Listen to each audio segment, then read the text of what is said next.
Clip number 106، اس میں آپ انشاءاللہ قرآن پاک کی سورہ آل عمران کی آیت نمبر 18 سے 20 کی تلاوت، ترجمہ اور تفسیر قرآن صراط الجنان سنیں گے۔ بسم اللہ الرحمن الرحیم۔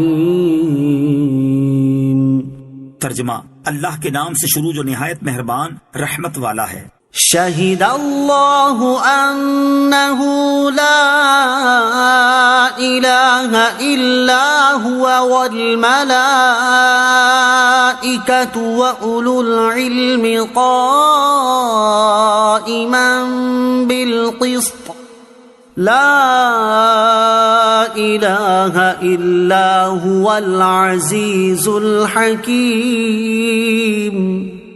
ترجمہ، اور اللہ نے گواہی دی کہ اس کے سوا کوئی معبود نہیں، اور فرشتوں نے اور عالموں نے انصاف سے قائم ہو کر اس کے سوا کسی کی عبادت نہیں، عزت والا، حکمت والا۔ شہد اللہ انہ لا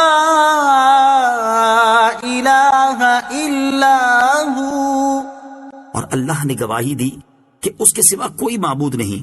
شان نزول، ملک شام کے علماء میں سے 2 افراد سرور کائنات علیہ الصلوۃ والسلام کی خدمت میں حاضر ہوئے۔ جب انہوں نے مدینہ طیبہ کو دیکھا تو ایک نے دوسرے سے کہا کہ نبی آخر الزمان صلی اللہ تعالی علیہ وسلم کے شہر کی یہی صفت ہے جو اس شہر میں پائی جاتی ہے۔ پھر جب نبی پاک علیہ الصلوۃ والسلام کی خدمت میں حاضر ہوئے تو حضور اقدس علیہ الصلوۃ والسلام کی صورت مبارکہ اور اوصاف کریمہ کو تورات کے مطابق دیکھ کر فوراً آپ علیہ الصلوۃ والسلام کو پہچان لیا اور عرض کیا، کیا آپ محمد ہیں، تاجدار مدینہ صلی اللہ تعالی علیہ وآلہ وسلم نے فرمایا ہاں۔ انہوں نے پھر عرض کی، کیا آپ احمد ہیں؟ نبی پاک علیہ الصلوۃ والسلام نے فرمایا ہاں۔ انہوں نے عرض کی، ہم آپ علیہ الصلوۃ والسلام سے ایک سوال کریں گے، اگر آپ علیہ الصلوۃ والسلام نے درست جواب دے دیا تو ہم آپ پر ایمان لے آئیں گے۔ نبی کریم صلی اللہ تعالی علیہ وآلہ وسلم نے فرمایا سوال کرو۔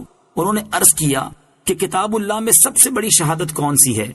اس پر یہ آیت کریمہ نازل ہوئی اور اسے سن کر وہ دونوں شامی علماء مسلمان ہو گئے۔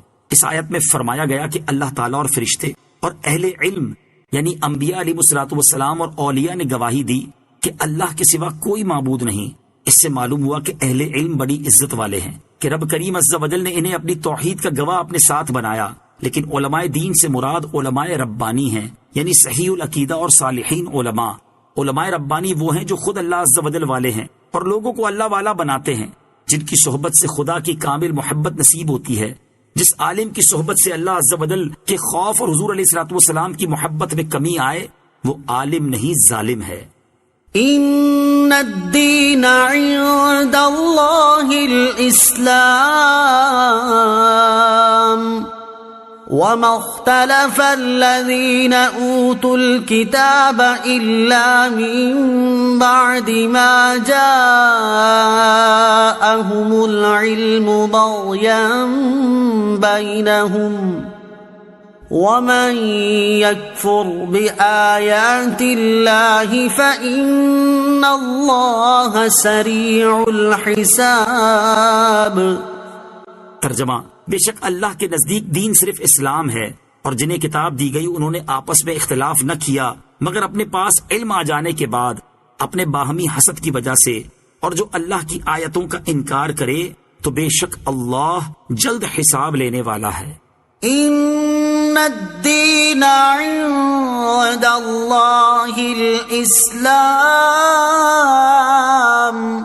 بے شک اللہ کے نزدیک دین صرف اسلام ہے۔ ہر نبی کا دین اسلام ہی تھا، لہذا اسلام کے سوا کوئی اور دین بارگاہ الہی عز و جل میں مقبول نہیں۔ لیکن اب اسلام سے مراد وہ دین ہے جو حضرت محمد مصطفیٰ صلی اللہ تعالی علیہ وسلم لائے۔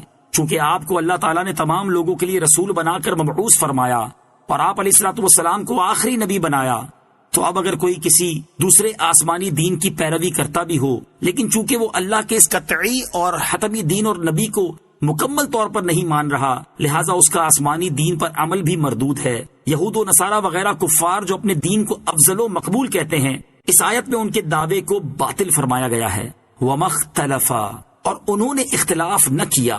یہ آیت یہود و نصارہ کے بارے میں اتری جنہوں نے اسلام کو چھوڑا اور سید الانبیاء محمد مصطفیٰ صلی اللہ تعالی علیہ وسلم کی نبوت میں اختلاف کیا، اور یہ اختلاف بھی علم کے بعد کیا، کیونکہ وہ اپنی کتابوں میں سید دو عالم صلی اللہ تعالی علیہ وآلہ وسلم کی نعت و صفت دیکھ چکے تھے۔ اور انہوں نے پہچان لیا تھا کہ یہی وہ نبی ہیں جن کی کتب الہیہ میں خبریں دی گئی ہیں، لیکن اس کے باوجود انہوں نے ماننے سے انکار کیا، اور اس انکار و اختلاف کا سبب ان کا حسد اور دنیاوی منافع کی طمع تھی۔ فَإِنْ حَاجُّوكَ فَقُلْ أَسْلَمْتُ وَجْهِيَ لِلَّهِ وَمَنِ اتَّبَعَنِ وَقُلْ لِلَّذِينَ أُوتُوا الْكِتَابَ وَالْأُمِّيِّينَ أَأَسْلَمْتُمْ فَإِنْ أَسْلَمُوا فَقَدِ اهْتَدَوْا وَإِن تَوَلَّوْا فَإِنَّمَا عَلَيْكَ الْبَلَاغُ وَاللَّهُ بَصِيرٌ بِالْعِبَادِ۔ ترجمہ: پھر اے حبیب اگر وہ تم سے جھگڑا کریں تو تم فرما دو میں تو اپنا منہ اللہ کی بارگاہ میں جھکائے ہوئے ہوں اور میری پیروی کرنے والے بھی۔ اور اے حبیب اہل کتاب اور ان پڑھوں سے فرما دو کہ کیا تم بھی اسلام قبول کرتے ہو؟